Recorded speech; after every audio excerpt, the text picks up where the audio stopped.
What is going on, everybody? Welcome back to the channel. Aftersound here, bringing you Splinterlands content every single day. We also stream right here on this channel as well as on Twitch, so make sure you come by and say hello. This video is also brought to you by my music, which is available anywhere you stream music under the name Aftersound, and I do have a new song out recently called Dreamin', or it is a remix of Dreamin' by Deep Source, who is a fellow Splinterlands player. So check it out, let me know what you think, and I appreciate the support. All right, guys, we had the proposal to end all LP incentives pass not too long ago. This was at the end of May, although we have not seen that actually kick in. I thought that maybe we would get it in this past week's update. Maybe we'll get it next week's update. Again, you know, the team has a lot on their plates.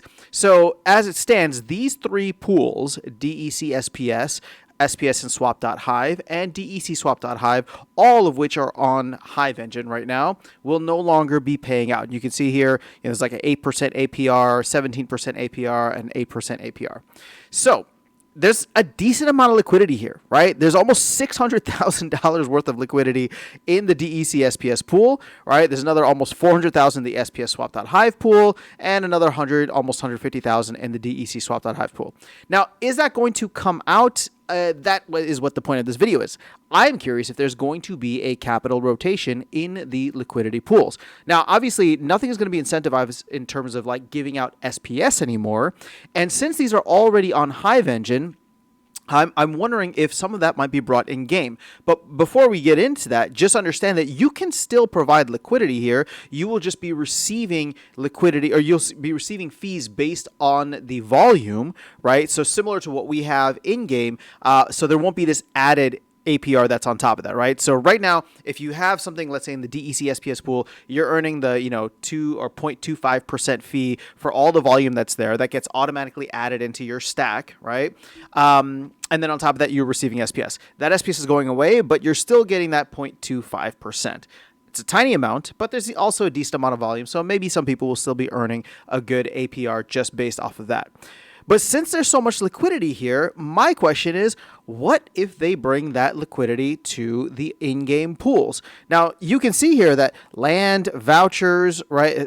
So the land, resources, and vouchers, I mean, there's not much in here. So you can see the DEC Grand one is the biggest one with about 55,000, and then you got DEC Voucher, which is about another 31,000. Now, I don't know how much people are going to be jumping into the DEC Voucher, although it is nice to see the voucher prices increasing. So obviously the liquidity for that has gone up. My thing is more so, I wonder if it's going to be in land. Now, obviously, you're not going to be receiving SPS for this, but I just calculated the APRs for all of these real quick. And again, keep in mind, I don't have them here. I have them on a separate thing. So like grain is at about 10 or 11%.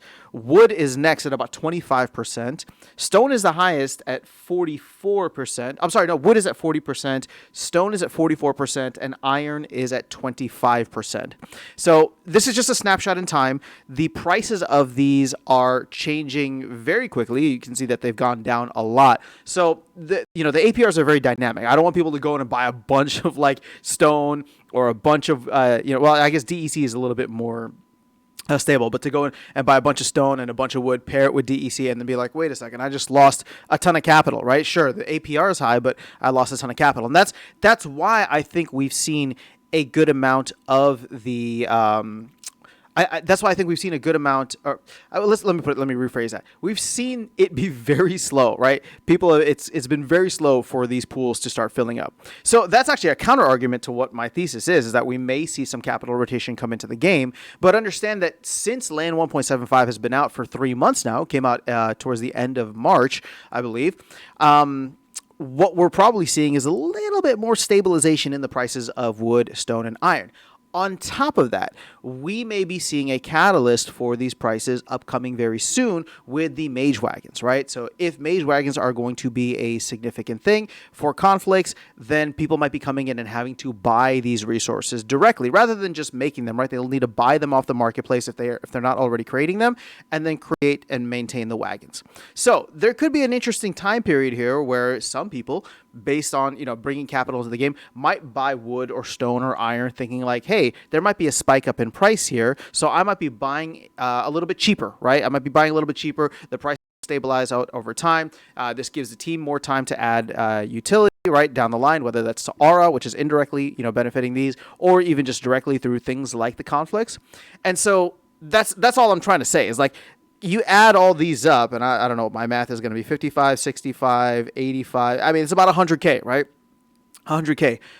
For context, the SPS DEC pool is sitting at 600,000, right? SPS and Swap.hive is almost at 400,000. So just between those two, you have almost a million, right? With the Swap.hive and DEC, it's definitely over a million in terms of capital that is no longer receiving a benefit there, while there is actually a decent amount here. So it just depends on if those folks still want to maintain those positions with lower fees. Maybe they trade it into Hive or DEC or even SPS, although we haven't really seen that. SPS has tanked quite a bit, although that's also with the rest of the market.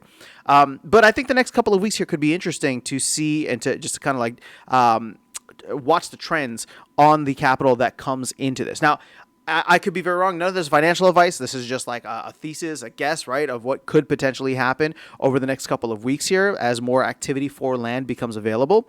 But people may just continue, thinking to themselves, well, you know what, I'm just going to slowly add to the pool based on what I create.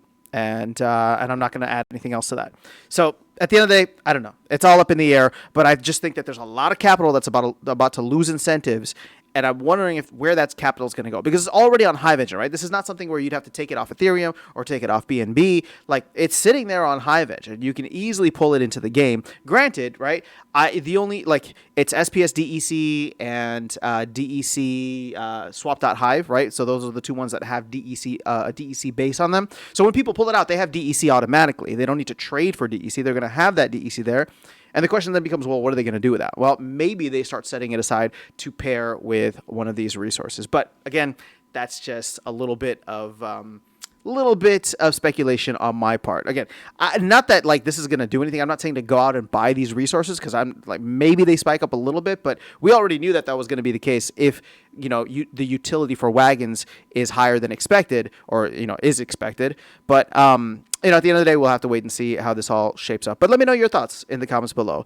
Otherwise, I will catch you all in the next video and see you around the game. Take care.